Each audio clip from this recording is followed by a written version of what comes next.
Before we start, please note that the opinions, beliefs, and viewpoints expressed on this podcast are those of the speakers and do not necessarily reflect the official policy or position of Trampoline Media. You are listening to Indian Teens Unfiltered, a trampoline media podcast where teenagers across India speak their mind about things that matter to them and issues close to their heart.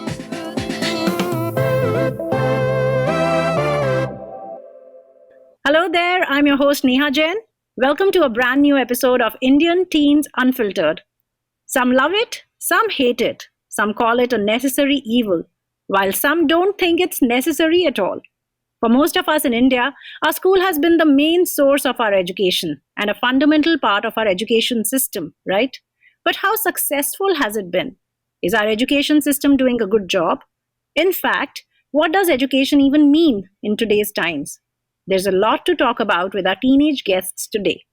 Each of them have had very different experiences and have much to say about their education for sure.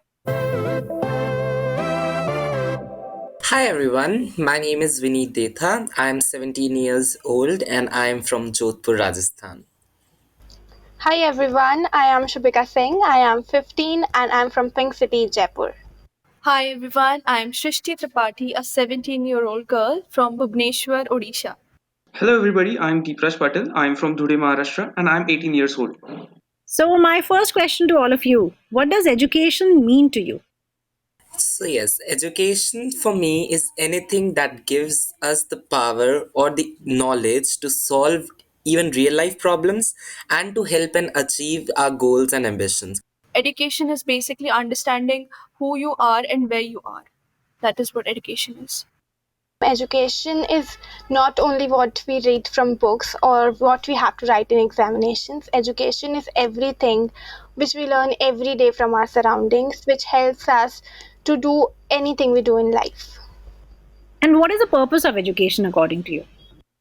To make us ready for the future. When we are a child and in this teenage, we need to prepare for our future. But now I think education has been changed to make children ready for the exams. Education should make us ready for the future. But going back in time when the Brahmacharya period, ancient India, children, mostly the boys, they were taught 4 different stages. There was this Brahmacharya stage in their life where they were taught about how to be and what to be. So education is not just about getting ready for the future, but also learning to live in the present. So tell us a bit about the education that you have received so far. About your school, the environment, etc. I have studied in 2 different CBSE schools, starting from Patna. I studied my middle school there. It was a typical CBSE school with lot of focus on extracurricular activities also. But when I moved to Bhubaneswar, it is also CBSE school, but more academically inclined. And this is about my official education, formal education. But apart from that, the other things that I learn is from nature. I call myself Moon. That's my alter ego. And so basically, I love nature. I love sitting around my veranda and learn different things by observing. I have studied in the same school from KG and next year I'll pass out in 12th. So I've studied in the same CBSE school. It's an English medium school and the uh, it had an appropriate balance between academic studies as well as co-curricular activities. I have changed a lot of schools in my life. I have done my primary education from a CBSE school and we had co-curricular activities as well. But for 1 year, I shifted to RBSE school, which is Rajasthan State Board School, and they had no kind of co-curricular activity, just academics, and that too just focusing on some fixed questions set by the teachers. Then again I changed to a CBSE schools. Now we have co-curricular activities also and academics also. Okay. And so, Vineet, you were preparing for IIT-G at one point of time, right? And but recently you shifted from science to humanities. Why is that? So from the starting only, I had made my mind that I want to pursue humanities because I was good at it. But suddenly, I don't know, out of the blue, March ended, April ended, and in May I decided no, I will change from humanities to science stream for IIT JE or whether it being NDA. So like the whole purpose was to make I don't know how to explain it, but I just wanted to do science and maths because my main aim was NDA, and in NDA, if you take science and maths, it would be beneficial. So then I studied science and maths for like 4 months, and then in that process, I just realized that I am really not good at it, and neither am I able to grasp anything that is being taught. So again in November, thankfully I got readmitted in my old back school and I took humanities again. So I think that the purpose for shifting was not fulfilled, and neither was I satisfied with what I was studying. You said that the purpose of shifting did not it was not fulfilled, but I would like to say that since you changed your stream, you realize when you shifted to science, you realize that science is not your background. Not getting proper job satisfaction doing something that you don't like, then it's better that you realize it at a younger stage. So I think the purpose of shifting was fulfilled. Let's be kind to each other and ourselves also. That's true. Well said, Srishti. But do you think there's a lot of peer pressure or there's family pressure or even pressure from schools to sort of choose a certain path, maybe actually science more or less? But is there a lot of pressure that kids face when choosing their streams? Yeah, Shubhika. Yes, I think we face a lot of pressure when we have to choose streams. And basically, if you are the perfect child, then you have to take science. If you are even more better, then you will choose both maths and biology. If that's not a situation, but you have to take like biology or maths, either of them, then it will be the best. If you don't want to do it, at a next level there is commerce, then do it and take CA exams. And that also, arts is not an option, humanities is not an option. It's like if you take humanities, you will be felt like you are worth nothing, that your parents and the society will, oh, you have taken humanities, you don't have to study a lot. And also that you cannot do anything in the future, there is no scope in humanities. Rather, humanities is such a vast subject. I also have humanities. So, did you face any pressure when you were choosing humanities? Yes, I did face. My uncle was also here, so he appointed a career counselor, and then it was there that in career counseling test also I got that I am good at humanities and I should take humanities. But even the career counselor said that you should take commerce, even if you are interested in humanities. If you cannot do science, then take commerce. Oh, okay. And all of my family members, including my uncle, my parents, all wanted me to take science, but if not science, then take commerce at least. Hmm. Wow, you withstood it, huh? Yes, but it is very difficult because when you have so much of pressure, certain self doubt also develops, that am I taking the right decision? And then sometimes, because most of the children are not able to handle it, so they just think they are not able to cope up with this pressure and they just tend to take science. Okay, I need to live up to the expectations of my family. And then they start preparing for the entrance exams, and because they're not interested in it, then they try to find an escape from it, showing the parents that they are studying, and but they are actually not, because they have no interest in it. So, and then they start to develop a guilt because their parents are spending a lot of money in the coaching classes right from grade 9, grade 8, and that is why a lot of teenagers are facing mental health issues currently. Okay. Srishti, we've been wanting to say something. I'd been very lucky. None of my parents or nobody ever pushed me to do something. But when I actually presented my thoughts that I wanted to pursue humanities, there were a lot of like backlash from everybody. But apart from that, getting into science stream was entirely my choice, and nobody ever forced me into it. But apart from that, I'd like to mention the pressure starts when you're born. It starts when you go to school, and if you're scoring good, then you have to take science. You have to. There's no other option, and that is being fed to us, spoon fed to us since our very beginning. Like I remember, even in our 10th grade, there was a PTM conducted, and my class teacher asked my parents, "What has Shrishti taken?" And they said she has taken science stream with computer science. And my class teacher was a little bit disappointed about how I didn't take up biology. And apart from that, right in ninth grade, I became associated with school cabinet, and I also took part, and I also got admitted into FITGI for IIT JEE coaching and NTSC coaching. And it was a lot for me. It was too heavy. The coursework was very heavy. The schoolwork was very heavy. Apart from that, being in a student body, it was all confusing, and I was in great dilemma, and I got into depression because of that, because I thought that I was wasting my parents' money. They pay lakhs. Despite all the scholarship that you get, you have to pay lakhs for your coaching. So I thought that I was draining my parents' money, that I was worthless, I was not worth anything. So it happens with when you don't understand what you want to do and what you want to be, and others tell you that this is what you want to do, and you just take part in the rat race. It's very tough. Deepraj, you want to say something about this? Okay, so first of all, when I completed my 10th standard, though there was a lot of pressure, even my class teacher told me, my friends told me, basically everyone was taking science, and only few were there who took commerce. Not even a few. It was actually based on their results. Who got less than 80% has to take commerce. Who got more than that has to take science. So I got more than 80%, so I have to take science. Actually, that was the rule. But yeah, I told to everybody I'm taking science, including my parents. Textbooks were at home. But on the final day of filling the form, I filled of commerce because I wanted to do what I think. So till yeah, till last day, everyone was thinking I took science. I was studying for science, but I actually took commerce.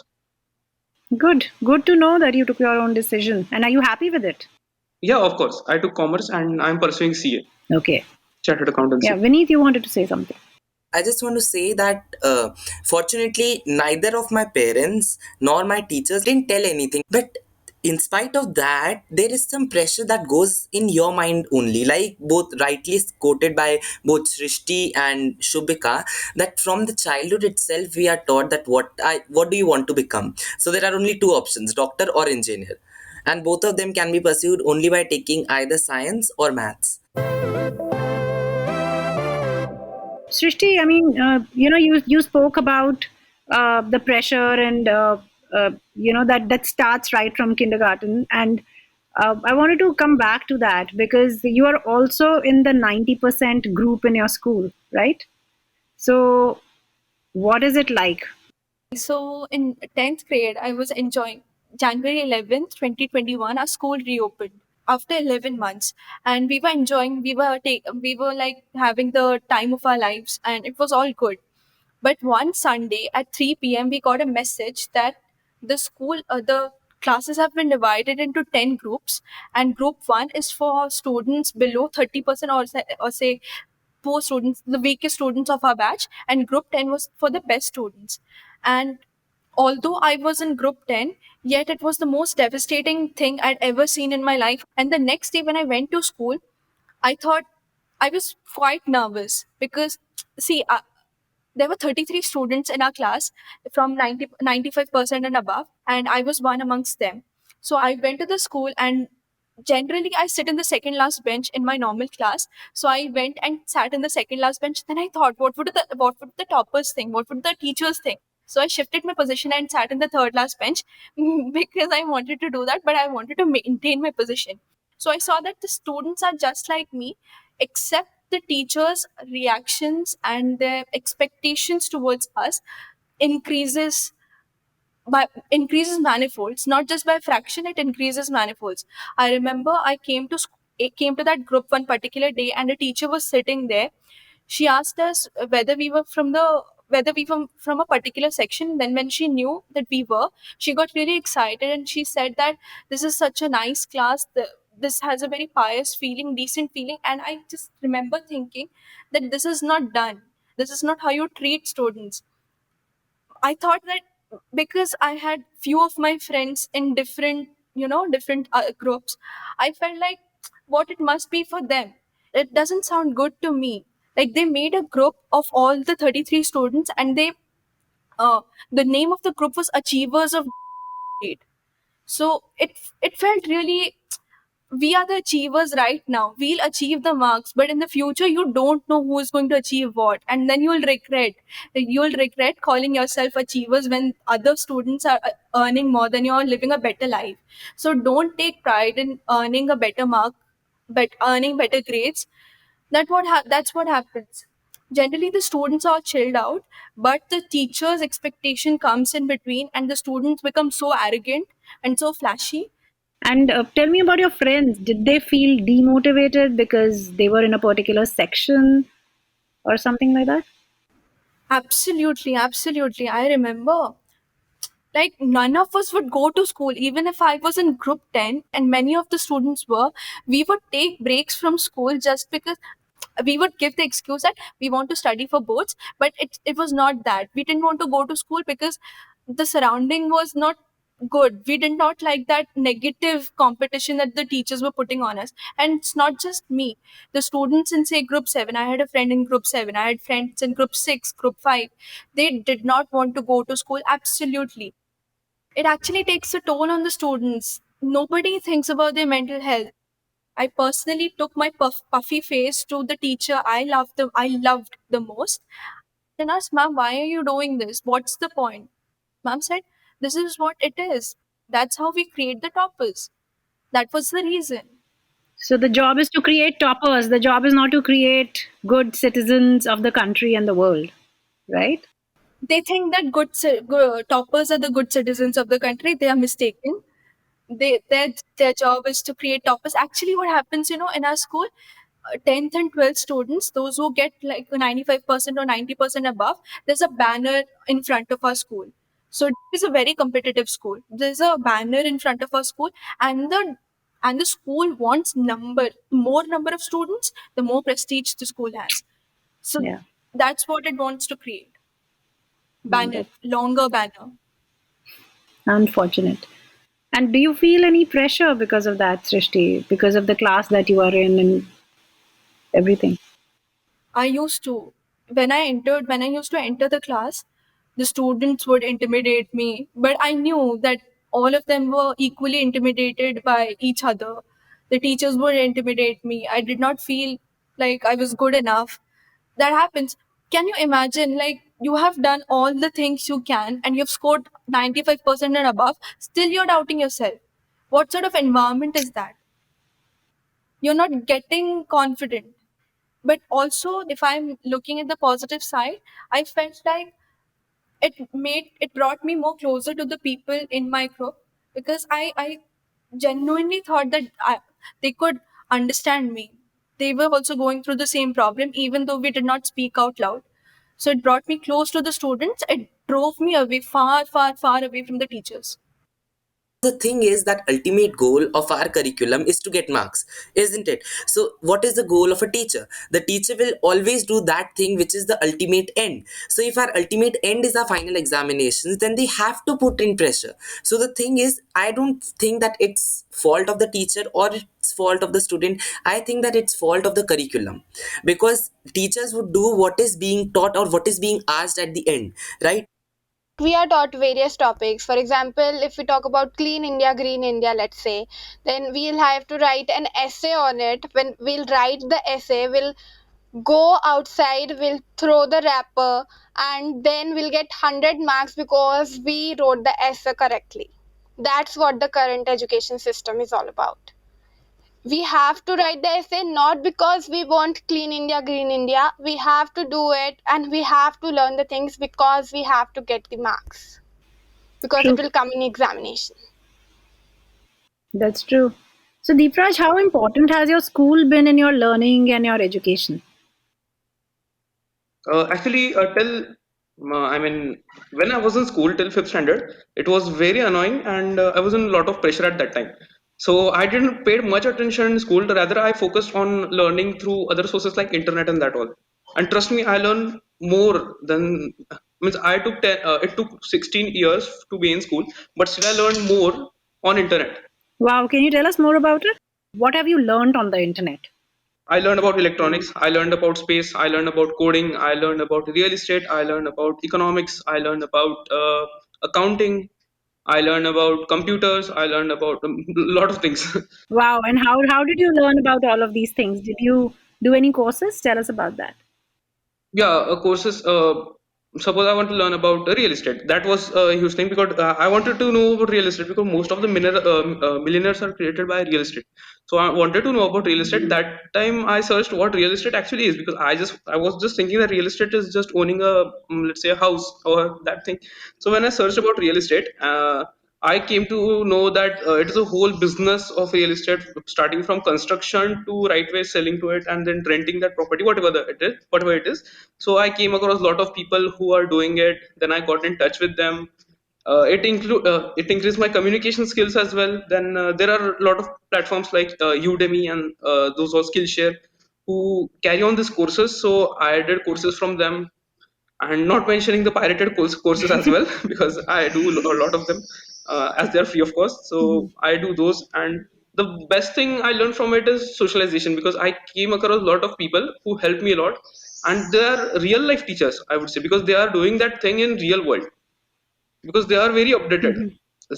And school is like I mean, that's the main difference. If I learn same thing in school, they will just teach me one thing that this actually happens in real world, but you will understand in the real world actually it has changed, the rules have changed, the environment has changed. Actually it is no more like that, the syllabus is too old to be seen. But when you learn from the real people, the real teachers, they will tell you no, actually this is the rule, this actually happens, these are banks and that all.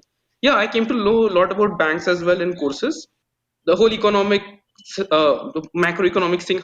So it was a great achievement for Wow, me at that time. And same, I'm learning in CA as well, so nice, I'm very happy because I have done it before, so I have to just revise it. nice. Yeah, actually, when you go look out for knowledge, when you're actually interested in it, it stays with you, right? Yes, So ma'am. that's important. What do you all think that the education for today's generation should be like? What is it that you want from your education today, which you're not getting? I think whatever we are being taught, it should be practical, little bit more practical, not theoretical like writing essays and stuff. If we are doing something, then we should imbibe it. Like teachers should actually teach us to imbibe it. I remember, like Deepraj also said, we are being taught things, but it's very hypocritical. Like I remember, I was in fourth or fifth grade, and I used to go by bus, and I sat behind a ma'am, and they used to teach us not to throw litter around here and there, and she herself threw a package outside the window. So that's what the knowledge and education should be more practical. I don't know about the curriculum. I like the curriculum, but it should be more practical. They should teach us what we actually need, so that we actually find it interesting. Right now in 11th, I enjoy science more than I used to, because we have all these chemistry and physics labs. Those are the most interesting periods. Nobody misses it. We can miss all the theoretical periods, but we don't want to miss the chemistry and physics practical periods. Right now they have taken away all our games period, HPR periods, so there's no physical fitness period. So they're cutting out every practical things that are there in our lives and making it all theoretical and notes based.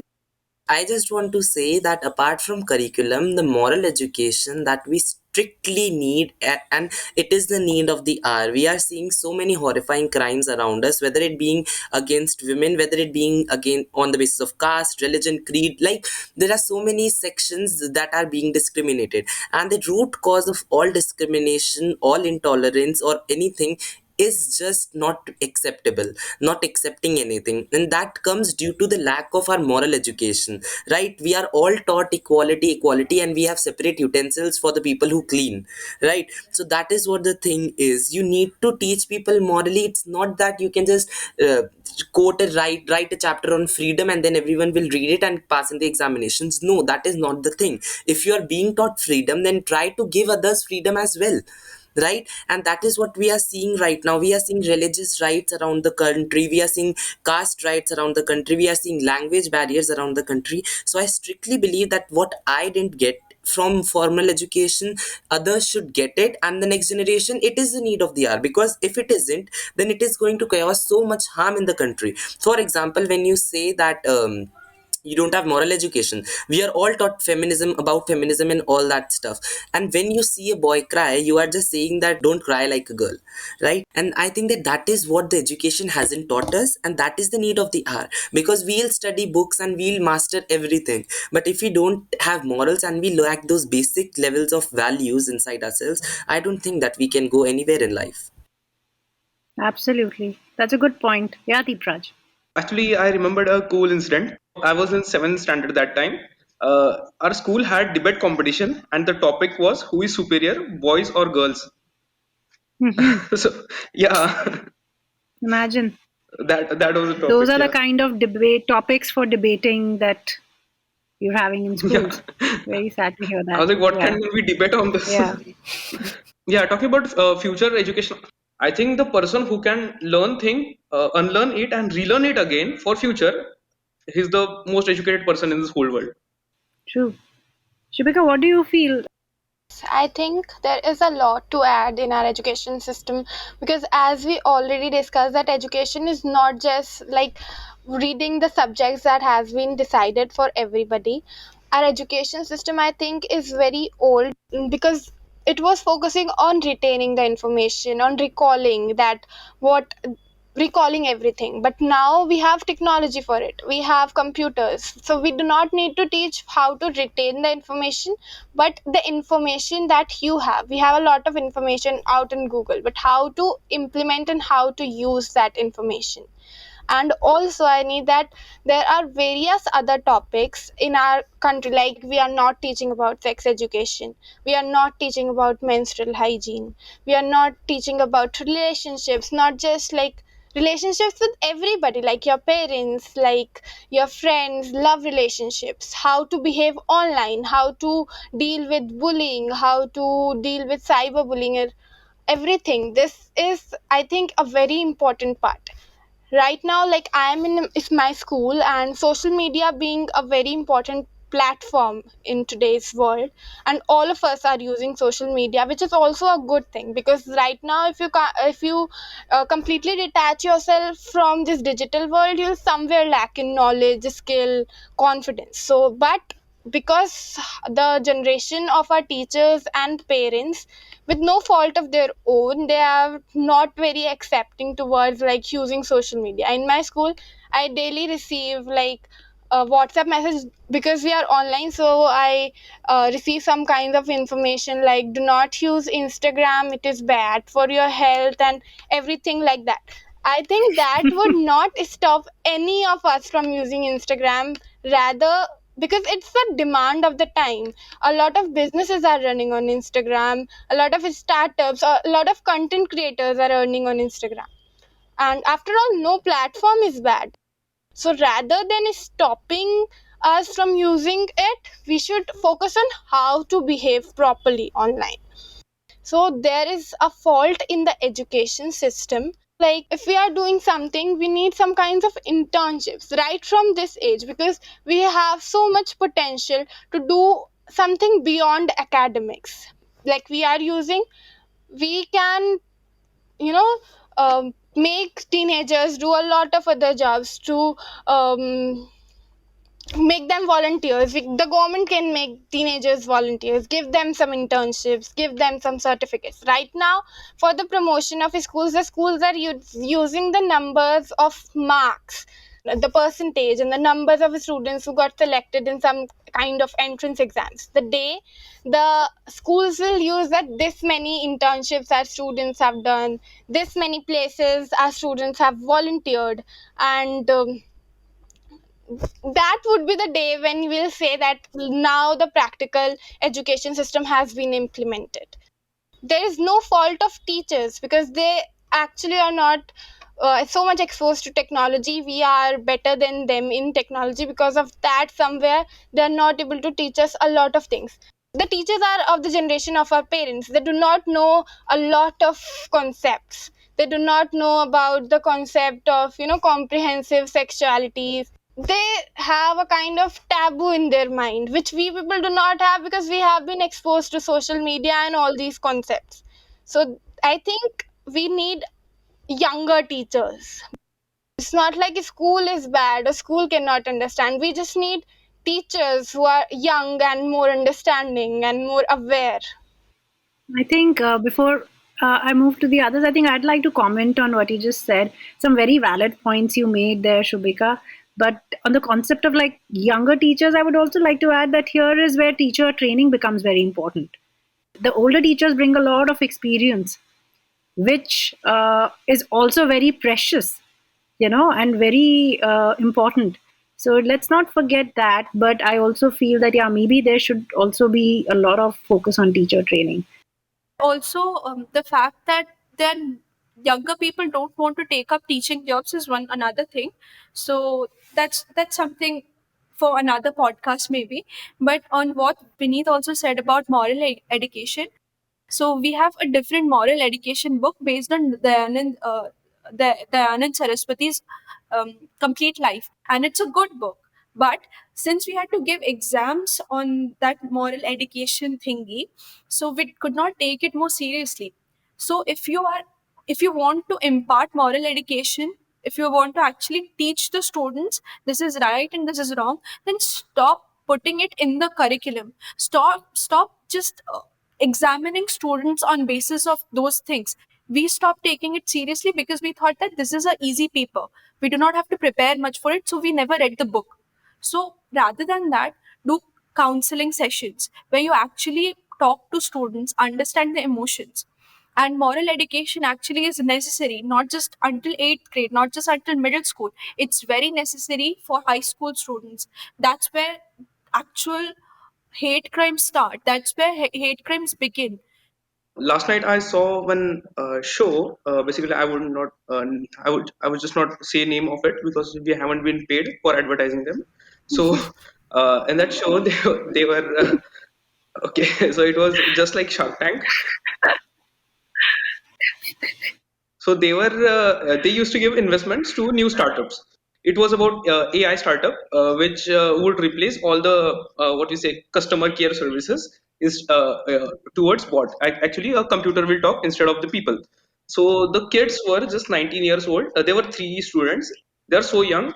One of them was in IIT, and the investors just asked them that if you are doing business, so how would you get time for studying? So they said, though no, we have asked in our colleges that we will just come for examination. And one of those boys told that actually we know more than teachers this time. So just for that small reason, the whole 4, 5, 6 investors rejected to give them 1.5 crores of investment because of that single line. Okay, so so actually their startup would have just changed the world, but just because that way people think. Yeah, and that whole episode is on YouTube. Anyone can see that. Thank you. We'll definitely look out for it. One topic or one subject that you think should be there in an Indian school's curriculum? Yeah, Vineet. I believe sex education. Okay. Deepraj? I believe moral values and finance. Shubhika? Yes, I completely agree. Sex education and also the education related to menstrual hygiene and health. Srishti? Completely agree with Deepraj. Finance education is a must. Apart from that, mental health education, because if you're mentally fit, then only you can survive for the long run. Absolutely. Some brilliant answers from each of you. Thank you. Whether you guys get great marks in your exams or not, on this podcast episode, Anne and I pronounce that you've passed with flying colors. Thank you, guys. It was really, really lovely talking to all of you. Indian Teens Unfiltered podcast has been created by Neha Jain and Ann Doshi from Trampoline Media. This episode was hosted by Neha Jain and audio edited by Prashanjit. Intro music by Kevin MacLeod. This episode wouldn't have been possible without the support of our crowdfunding producers Michelle and Helen Kirhas and Sulin Doshi. A big thank you to Harsh Thakru, Vibhor Gupta, Tanya Chopra, Amit and Dipti Gupta, Geeta and Rohit Jain, and everyone else who generously contributed and helped sustain this podcast.